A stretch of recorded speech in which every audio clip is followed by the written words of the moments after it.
É a história de como Deus estava buscando uma noiva para o seu filho. Cada livro é diferente de todos os outros livros. Estou tentando lhe dar a chave para que você mesmo compreenda a mensagem.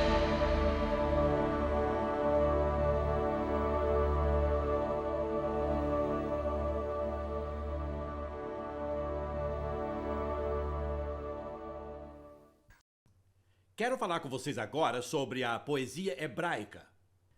Felizmente, a maioria das nossas Bíblias modernas mostram a poesia como poesia e a prosa como prosa. E isso é uma coisa muito importante.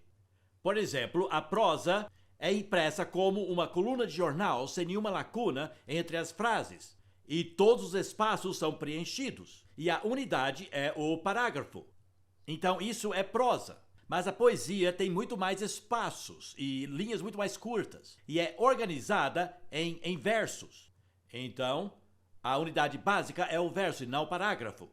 Agora, por que isso é importante? Prosa e poesia. E por que é importante ter uma Bíblia que lhe mostra a diferença? Porque a poesia ocidental é um pouco diferente da poesia hebraica. Então, essa diferença nem sempre é muito clara para nós como deveria. Quando Deus fala através da prosa, Ele está comunicando pensamentos da mente dele para a sua mente. Mas quando ele fala através da poesia, ele está comunicando os sentimentos do coração dele para o seu coração. Então essa é uma chave muito importante para destravar a Bíblia para você. Quando você lê poesia na Bíblia, você deve se perguntar sobre os sentimentos de Deus. E há muita coisa na Bíblia sobre as emoções de Deus. Deus é uma pessoa muito emotiva. E nós empatamos seus sentimentos todos os dias. Hoje mesmo podemos deixá-lo triste, ou alegre, ou irado. Então, constantemente impactamos os sentimentos de Deus. E, na verdade, o que nós sentimos por Deus é muito menos importante do que Ele sente por nós. Então, é importante estudar poesia e prosa. Então, quero falar sobre poesia agora, porque na próxima palestra falaremos sobre Salmos e depois disso sobre Jó. Então, precisamos entender um pouco a respeito de poesia hebraica, antes de continuarmos. A maioria dos profetas usavam poesia falada. Isso significa que estavam falando do coração de Deus, sobre como Deus estava se sentindo. E isso é muito importante. Sabemos, podemos ser intelectuais demais no nosso estudo da Bíblia e apenas extrair bons pensamentos. Mas precisamos conhecer os sentimentos de Deus, não só os pensamentos. E a Bíblia comunica seus sentimentos em poesia. Agora, a prosa é uma forma muito mais normal e natural de conversarmos. Quando falamos uns com os outros, usamos prosa. Seria meio estranho se usássemos poesia. Em um certo sentido, é artificial. Ela tem que ser composta. Você tem que pensar sobre o que vai falar antes de dizer em voz alta. Ao passo que com prosa você simplesmente diz o que quer falar. Por exemplo, imagine se eu viesse para casa e dissesse para minha esposa: "Estou pronto para a janta, mulher." "Que bom, é uma torta de legumes. Mas você não me deu uma colher, eu não tenho estes costumes." "Mas como é o prato principal, vou comer, senão eu passo mal." Agora, eu jamais falo assim ao chegar em casa, sabem? Para falar desta forma, eu teria que pensar muito sobre o que eu vou dizer antes de chegar. É uma forma artificial de se conversar. Normalmente não falamos assim. É uma forma muito especial. Então, por que usá-la? Para que se dar ao trabalho de compor poesia? Bom, a resposta é: atrai as pessoas de uma forma muito mais profunda. E, portanto, é provável que tenha uma influência muito maior sobre elas. Atinge parte do nosso ser que a prosa não atinge. Sabe? E é por isso que eles usam a poesia em todos os cartões. Para o Dia dos Namorados, para aniversários e assim por diante. Porque são mensagens do coração. E então, gostamos de usar a poesia ao invés de prosa. Há muito mais sentimento. A poesia contém muito mais sentimento do que a prosa. A poesia penetra o nosso cérebro de forma mais profunda. Fica na memória por muito mais tempo. É muito mais fácil relembrar poemas dos nossos dias de escola do que a prosa que aprendemos, não é verdade? Conseguimos recitar poesias que aprendemos como criança. Fica guardado na memória. Muitos de nós aprendemos nossa teologia de hinos, cânticos. Por quê? Porque é poesia. Por isso é tão importante termos cânticos que têm conteúdo de verdade. Algumas das canções que temos hoje têm muito pouco, mas se realmente se emergir nos cânticos didáticos de Charles Wesley, por exemplo, receberá muito conhecimento. Mas são facilmente recordados, pois penetram no nosso cérebro, no hemisfério intuitivo e artístico do nosso cérebro, que fixa as coisas por mais tempo. E além disso, penetram também mais o coração. Tocam os nossos sentimentos. Vou dar um pequeno exemplo de uma poesia. Juntos desceram pelo caminho. O céu estava cheio de estrelas. Juntos chegaram ao portão da fazenda. Ele ergueu as barras para ela. Ela nem sorriu e nem agradeceu. Na verdade, nem sabia como fazer isso, porque ele era apenas filho de fazendeiro e ela uma vaca leiteira. Agora, sabem, essa poesia tocou dois sentimentos em você. Tocou seus sentimentos românticos e o seu coração começou a bater um pouco mais rápido, imaginando o que iria acontecer. E na conclusão, tocou seu senso de humor. Você achou graça. Agora a prosa. Se eu tivesse falado isso na forma de prosa, não teria tido o mesmo efeito. E a poesia também penetra muito mais a nossa vontade. Ela nos desafia, muito mais profundamente do que a prosa, para mudarmos a nossa vida.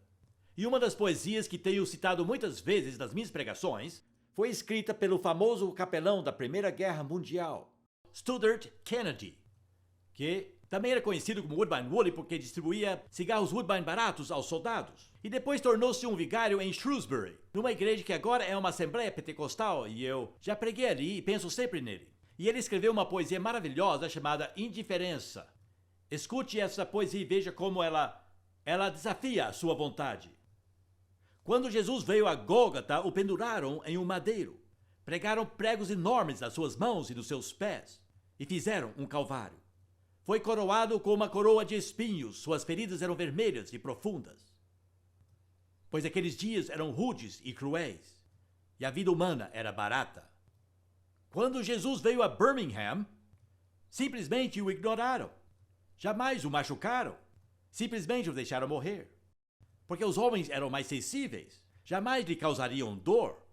Eles simplesmente o ignoraram completamente e o deixaram na chuva. Jesus ainda clama: perdoa-lhes, porque não sabem o que fazem. Parado ali na chuva do inverno, completamente encharcado, as multidões foram para casa, deixando as ruas, sem uma alma sequer. Mas Jesus se agachou junto ao muro e chorou por causa do Calvário. Estão vendo? Essa poesia nos toca. E por isso os hebreus usavam poesia. Tocava a pessoa por inteiro, coração, mente e vontade. Então por isso Deus tem usado muita poesia. Agora a chave para a poesia é tornar as palavras bonitas e significativas. É isso que nos atrai à poesia. As palavras são arranjadas de tal forma que apelam ao nosso sentido de beleza, que é basicamente um sentido de equilíbrio, de simetria e proporção. Uma pessoa bonita tem feições bem equilibradas. E é essa simetria, este equilíbrio, que nos atrai na poesia. Há um equilíbrio muito bonito em todas as palavras. Os versos têm o mesmo comprimento.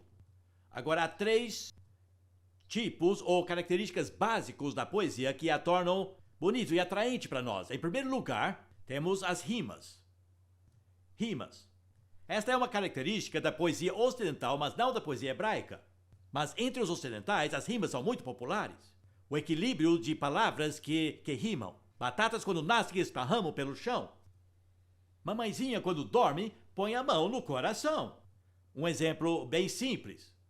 Essas rimas são muito populares. A maioria das cantigas de ninar são feitas de rimas. São mais cativantes.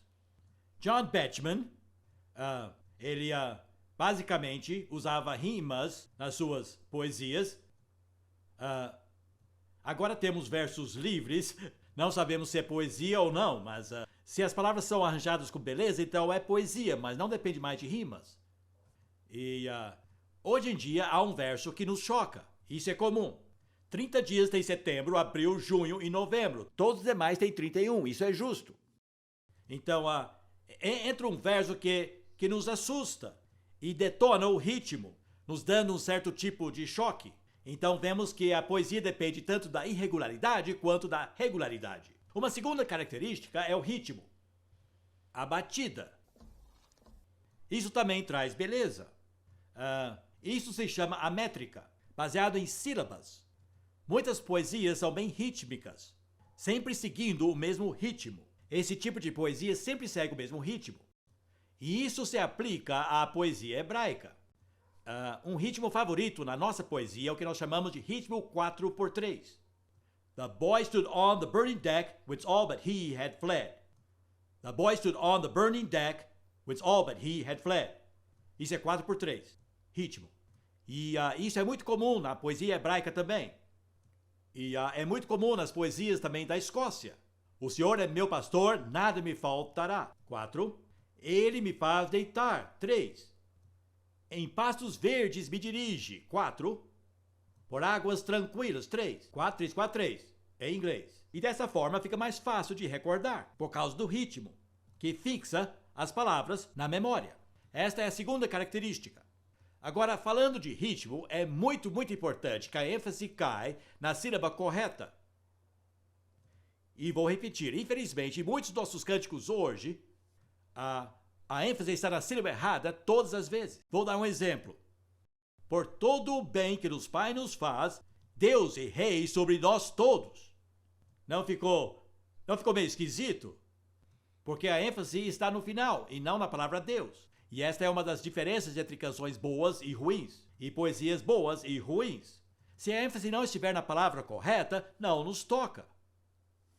E na poesia hebraica, a batida está sempre na palavra certa, mas claro, isso não é hebraico.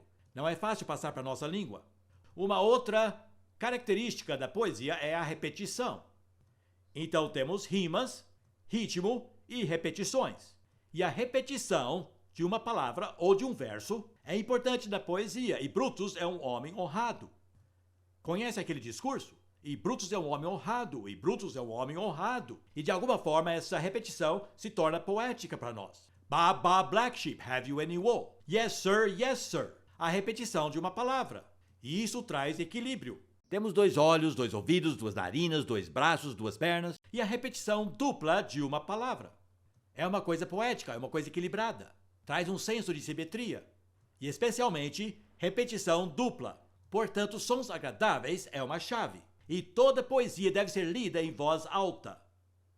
Você perde o sentido da poesia quando ela é lida apenas com os olhos. Isso quer dizer, se você vai usar os salmos, por exemplo, leia-os em voz alta. Você vai ser muito mais abençoado ao ler a poesia da Bíblia em voz alta, ao invés de lê-la silenciosamente.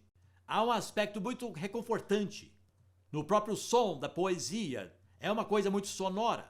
O conteúdo é muito bem apresentado. A poesia traz um senso de admiração às nossas vidas. Há um aspecto de admiração na poesia que não existe na prosa. Um senso de assombro que nos leva à adoração. Por isso que todos os salmos são, na verdade, poesias. Tem algumas versões aqui de uma poesia muito popular. Brilha, brilha, estrelinha. Queria tanto saber o que você é lá em cima do mundo, como um diamante, lá no céu. Agora dá para matar esse assombro infantil que tem nessa poesia ao reduzi-la a termos científicos. Escute essa versão que eu encontrei. Brilha, brilha, estrelinha. Sei muito bem o que você é. É o resultado de gases que se resfriam formando massas sólidas.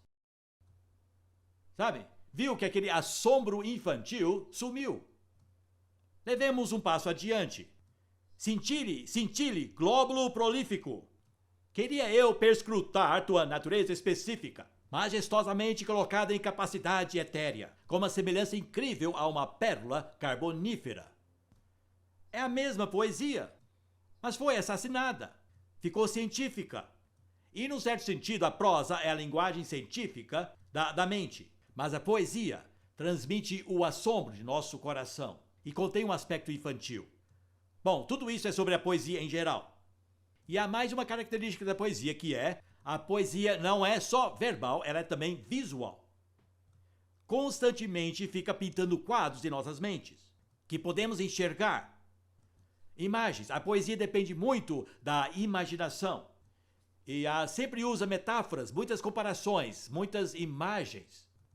Brilha, brilha estrelinha como um diamante lá no céu.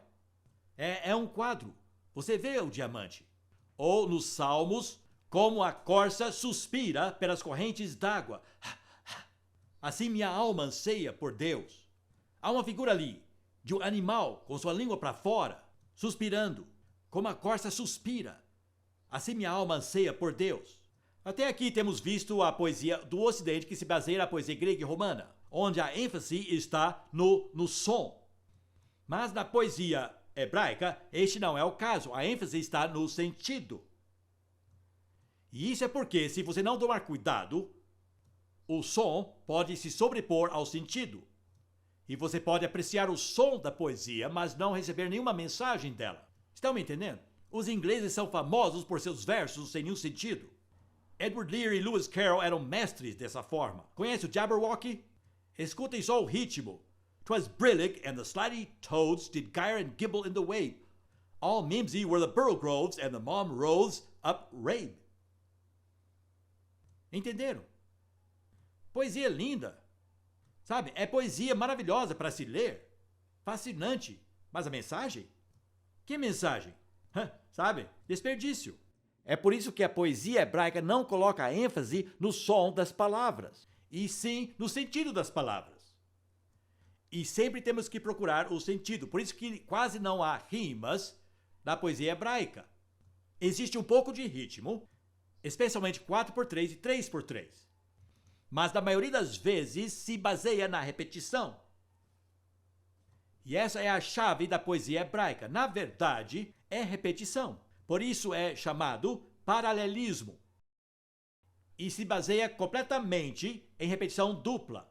Como disse, temos 2 olhos, 2 braços e 2 pernas. E isso traz um certo equilíbrio. E, portanto, a maioria da poesia hebraica é na forma de versos parelhos.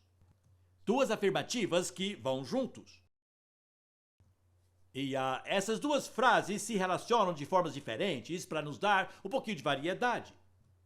Por exemplo, às vezes, a segunda frase é exatamente a mesma ao longo de todo o salmo. Uma frase é dita e depois, pois sua misericórdia dura para sempre. Uma outra frase, pois sua misericórdia dura para sempre. Então, esta é uma forma muito simples de poesia hebraica, é ter um refrão como a segunda metade de cada verso. Entenderam? Vamos treinar isso um pouco mais tarde, vamos gritar. É muito eficiente, porque os versos parelhos lhe possibilitam ter o que nós chamamos de cânticos antífonos. O que quer dizer 2 corais cantando um contra o outro, ou um ao outro. Portanto, um coral canta a primeira frase, que é ecoada pelo segundo coral, com uma outra frase. Portanto, há um eco. E os salmos são muito significativos se são lidos ou cantados antifonalmente desta forma. E uma metade canta, ou lê, ou diz o primeiro verso e o outro o segundo. Experimente alguma hora. Sabe, no Novo Testamento usavam os salmos para adoração, e nós também deveríamos. Infelizmente, os cânticos modernos normalmente contêm apenas 1 ou 2 versos de um salmo, e portanto não há nenhum contexto. E é muito importante ver o salmo como em todo. Então, encoraje a sua igreja para usarem os salmos como um todo.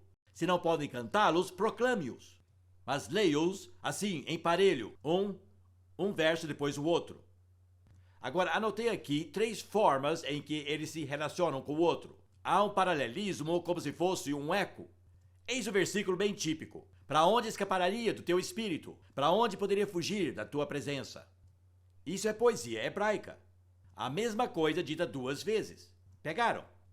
Então vamos nos dividir bem no meio. E esse lado diz: para onde poderia eu escapar do teu espírito? E o outro lado responde: para onde poderia fugir da tua presença? E vocês vão entender. Vamos lá?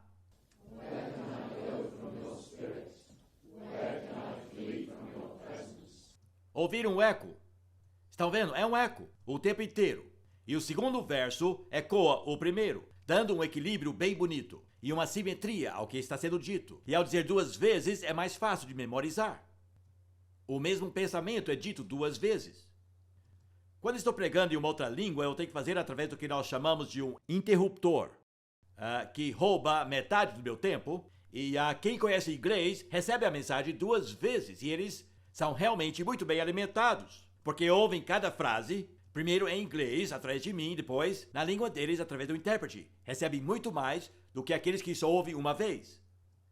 Então, repetição é bom no quesito de ênfase, dizer a coisa duas vezes, é bom no quesito de resposta, como um eco, e é bom também para equilíbrio, mas não é uma questão de simples repetição. O segundo verso normalmente leva o pensamento do primeiro verso um passo adiante. Entenderam?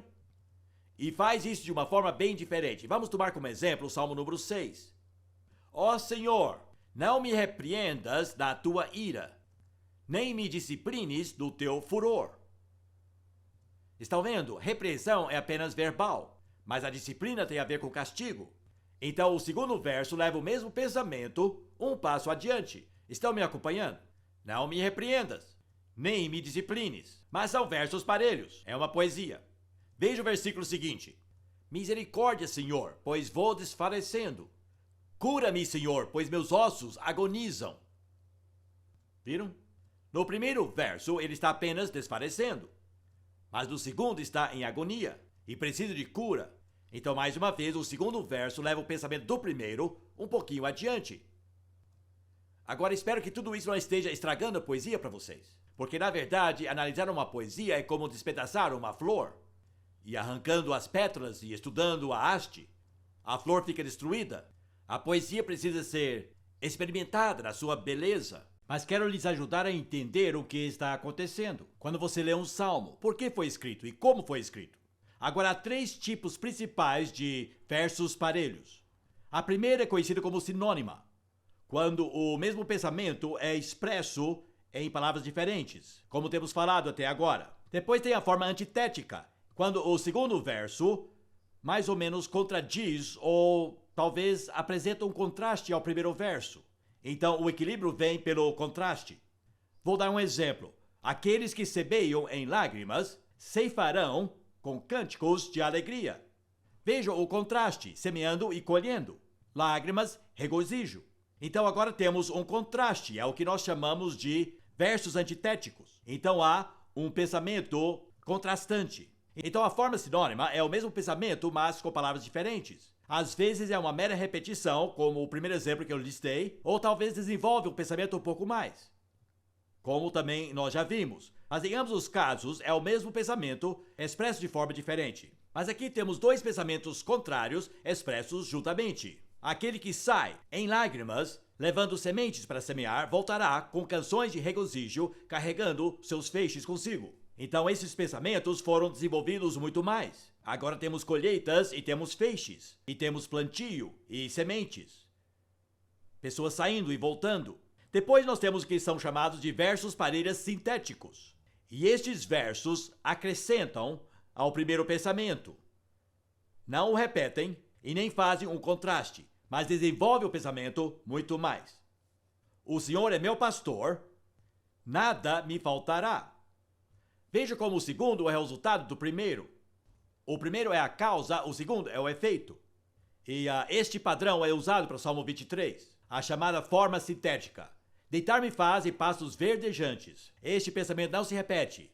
Guia-me pelas águas tranquilas. E esses dois versos se tornam muito significativos quando você estuda o pastoreamento de ovelhas do Oriente Médio. É difícil achar pastos verdejantes. Não tem como deixar ovelhas sozinhas num campo. Tem que andar quase 30 km por dia para achar pastos verdejantes.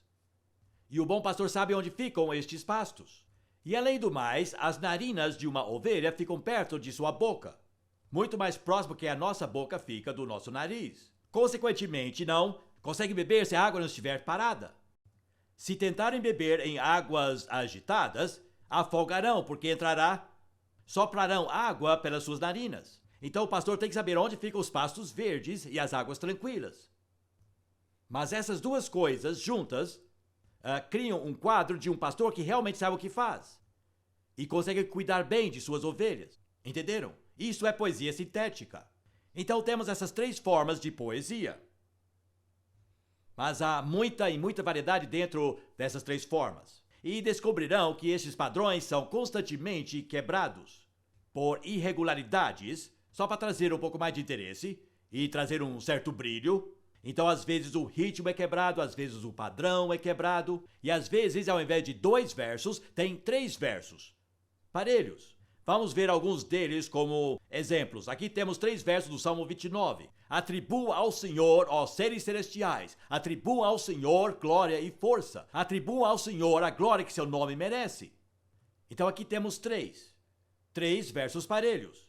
Então vai aumentando em um crescendo. Atribua ao Senhor é o refrão e depois diferentes palavras são acrescentadas em 3 versos. Aqui tem outro Salmo 3. Ó Senhor, são muitos os meus adversários. Muitos se rebelam contra mim. São muitos os que dizem Deus nunca o livrará. Viram a repetição? Muitos, muitos e muitos. Mas o palavreado é diferente e cada frase constrói sobre a anterior. E às vezes há uma omissão e uma palavra ou uma frase inteira não é incluída. Há muitas imagens, como a corça suspira, como já falei, como um pai tem compaixão de seus filhos. Assim o Senhor tem compaixão daqueles que o temem. É uma imagem de um pai bondoso com seus filhos. E outras vezes, os versos se cruzam. E a primeira parte do primeiro verso se torna a segunda parte do segundo verso. Vamos ver um exemplo. Pois o Senhor aprova o caminho dos justos, mas o caminho dos ímpios perecerá. O caminho trocou de lugar. Entenderam?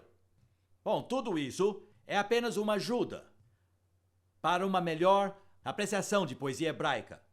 Às vezes há um tipo de uma escada, ou a poesia vai subindo.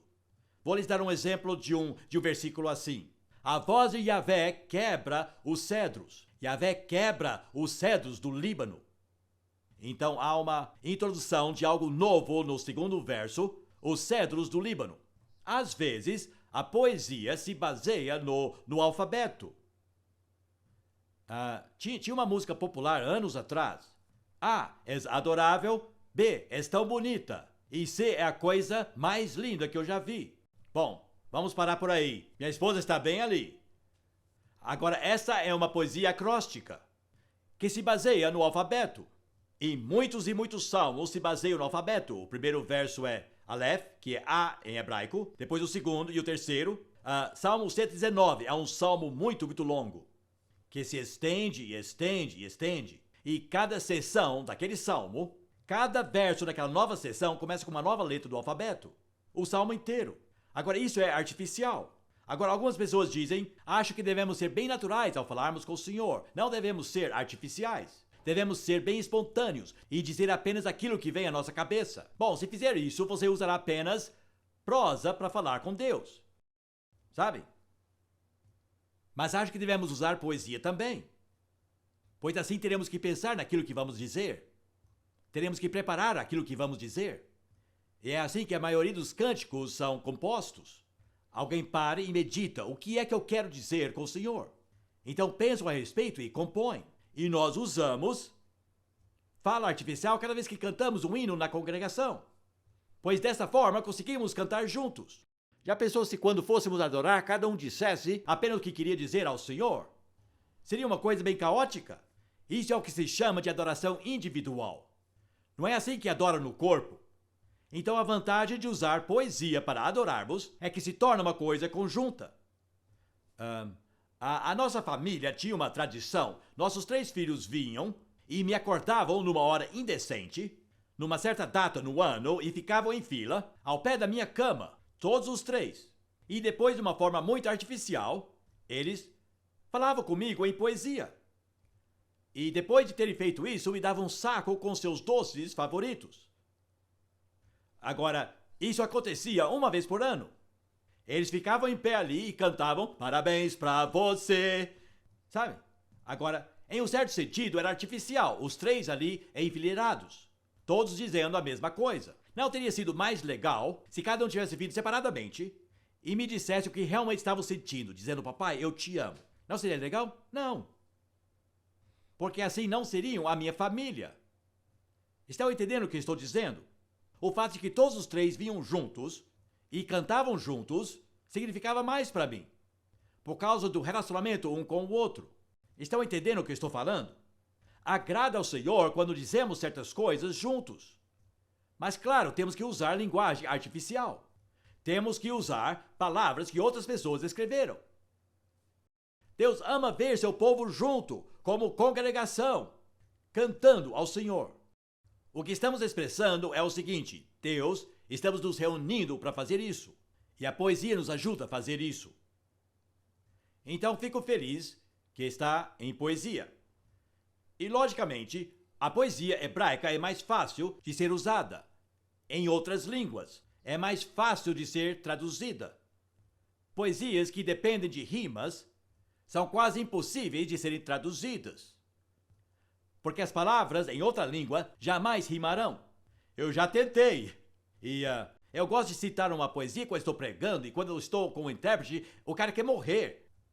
Sabe, porque é impossível de se traduzir.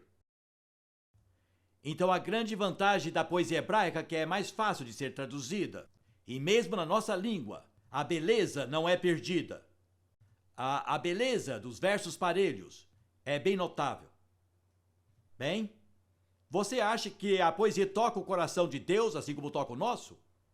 Creio que toca sim, e creio que Davi sabia disso.